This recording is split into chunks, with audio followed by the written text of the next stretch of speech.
नमस्ते बच्चों, मैं बिंदी कुमारी आज आप लोगों को सामाजिक अध्ययन के उद्देश्य के बारे में बताने जा रही हूँ कि सामाजिक के अध्ययन का जो अध्ययन करने का है उसका मुख्य उद्देश्य क्या है। तो पहला है कि सामाजिक अध्ययन करने से क्या होता है कि व्यक्तित्व का सर्वांगीण विकास होता है। जैसे कि सामाजिक अध्ययन विषय का उद्देश्य ही बच्चों का सर्वांगीण विकास करवाना है। मानव ने इस सृष्टि पर जीवन कैसे आरंभ किया, उसका भौतिक के जो है सांस्कृतिक, सामाजिक, राजनैतिक, आर्थिक वातावरण क्या था, इसका ज्ञान बालकों को देना आवश्यक है, क्योंकि तभी उन्हें अपने अस्तित्व की जानकारी प्राप्त होगी। बच्चों को यह जानकारी देना आवश्यक है कि भिन्न भिन्न प्रकार की संस्थाओं का जन्म कैसे हुआ, जो धातुएं हैं उनका आविष्कार कैसे हुआ, जैसे पत्थरों से औजार बनाना, पत्थरों से आग निकालना, जैसे कि एक दूसरे से पत्थर रगड़ के कैसे आग का आविष्कार हुआ था, लोहे से किस किस चीज़ का आविष्कार हुआ था। ये सारी चीज़ें हमें सामाजिक जो अध्ययन है इसे अध्ययन करने से ही पता चलता है। खासकर मानवीय जीवन का जो विकास है कि सामाजिक अध्ययन जो ये शिक्षण के विशिष्ट उद्देश्य मानवीय समाज की व्याख्या करना ही है। मानव ने इस सृष्टि पर जो जीवन आरंभ किया, आदिमानव से आज के मानव में जो परिवर्तन है, उनका रहन सहन, खान पान, भाषा, व्यवहार, सभ्यता एवं संस्कृति में आए बदलाव की कहानी कितनी पुरानी है।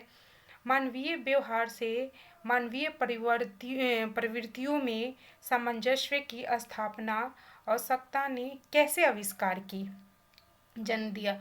मानव के इस आधुनिक रूप की जानकारी होना आवश्यक है। उन्हें वासुदेव कुटुंबकम के सिद्धांतों को मानने के लिए तैयार करेगी, जिससे क्या होगा कि जिससे मानव को युद्ध में विनाश से बचाया जा सकेगा। और सेकंड है कि विद्यार्थियों का समाजीकरण।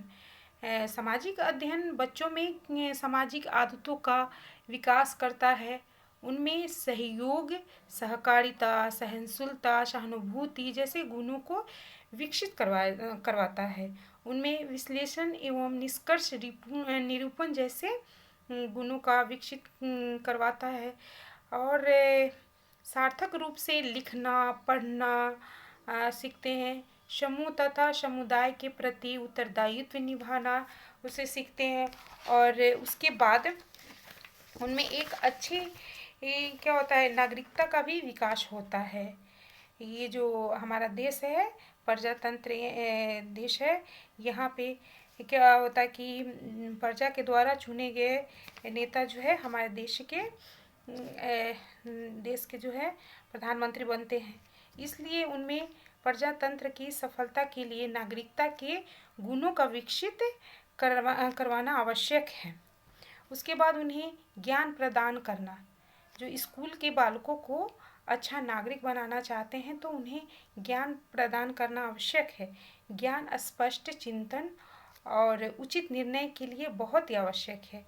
छात्रों को समाज के अनेक रीति रिवाज, रहन सहन, संस्कृति, सभ्यता तथा नियमों आदि से उन्हें परिचित कराना बहुत आवश्यक है। इस प्रकार के ज्ञान से छात्र अपने भविष्य के जीवन को सफल बना सकते हैं और वो कहीं भी जाएंगे तो अपनी संस्कृति को नहीं भूलेंगे, कि उनकी जो हमारे यहाँ जो देश की संस्कृति, सभ्यता जो है उन्हें वो बरकरार रखेंगे। और साथ ही क्या होगा कि ये उन्हें परस्पर निर्भरता की भी भावना का विकास होगा, कि एक दूसरे पे कैसे निर्भर रहते हैं हम लोग। जैसे क्या है, हमारा जो ये विश्व है वो प्रत्यक्ष या अप्रत्यक्ष रूप से एक दूसरे पर निर्भर ही है। और व्यक्ति ही नहीं, ये क्या है कि ये निर्भरता आर्थिक, सामाजिक एवं राजनीतिक सभी क्षेत्रों में है। इसलिए सामाजिक अध्ययन का उद्देश्य छात्रों में परस्पर निर्भरता की भावना का विकास करना भी है।